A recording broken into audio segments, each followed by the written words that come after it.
Hello kanegosyo. So for today's video, time check tayo mga around 8 PM na. So bakit ako nag-video? Gusto ko lang share sa inyo tsaka liwanagin yung salitang kapag may negosyo ka, may time freedom ka tsaka financial freedom.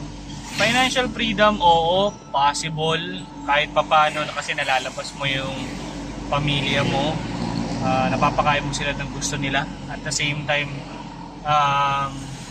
mabibili mo kung ano yung mga pangangailangan nila. Pero yung time freedom, sa totoo lang, budol yun eh. Kasi once you have your own business, mas marami ka pa talagang time sa negosyo mo kaysa sa pamilya mo. Mas marami kang binibigay ng effort at oras, focus para nang sa ganon hindi mamatay yung negosyo na meron ka ngayon. Just like me, today, nagdadrive ako. So, galing akong Lipa, papunta naman akong Tasmariñas. So, yun yung ihahatid natin. So, kung mapapansin nyo sa video natin, marami na akong tinry na negosyo. Marami na rin nag-fail. Kumita, oo, pero at the same time, maraming learnings. So, yun yung katotohanan sa negosyo. So, kung nagbabalak talaga kayong magnegosyo, talagang ibibigay mo yung 100% na oras mo para nang sa ganun mabuhay siya. Para kasi siyang halaman na kailangan mong diligan, kailangan mong patibayin yung mga ugat para nang sa ganun pag lumisan ka na sa mundong to, maiwan mo naman ng magandang lilim yung pamilya mo o yung magiging anak mo. So yun lang, gusto ko lang i-clarify, yung time freedom medyo budol yun once na nagnegosyo ka.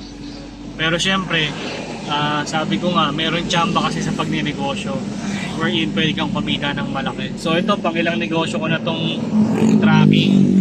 Yung Grab natin may nagbabiyahe kasi ito ako lumalabas. So sa video ko, kung ano-ano na yung pinasok ko, LPG, tricycle, napakasakit, malugi, maloko ng mga tao. Pero yun nga, tuition lang yun eh. Kailangan talaga natin yun.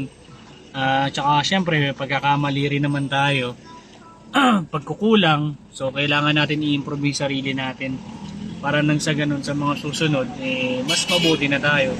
So kung ilang daang libo man yung nalugi, nawala, isipin na lang natin, tuition yun. Basta ang mahalaga, huwag kang susuko.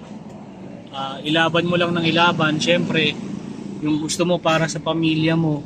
Ang mga negosyante abnormal kasi hindi naman tayo pumapasok ng 8 to 5. So talaga nangangarap tayo na para tayo mga baliw. Pero I have nothing against with employment kasi naging empleyado rin ako. So hanggang doon na lang muna. Maraming salamat. Gusto ko lang siya i-share sa inyo para nang sa ganun maliwanagan tayong lahat kung ano ba talaga yung buhay ng negosyante. So siguro mga alas 12 pa ako makakauwi nito sa bahay. Pero nakakatawa lang, may mauuwi ka kahit papano. Para bukas kung mag-request man ng Jollibee, McDo yung anak mo, at least meron akong mamimigay. Maraming salamat sa pagsuporta sa akin channel. Umayo kayo at pagpakayaman sa inyong negosyo.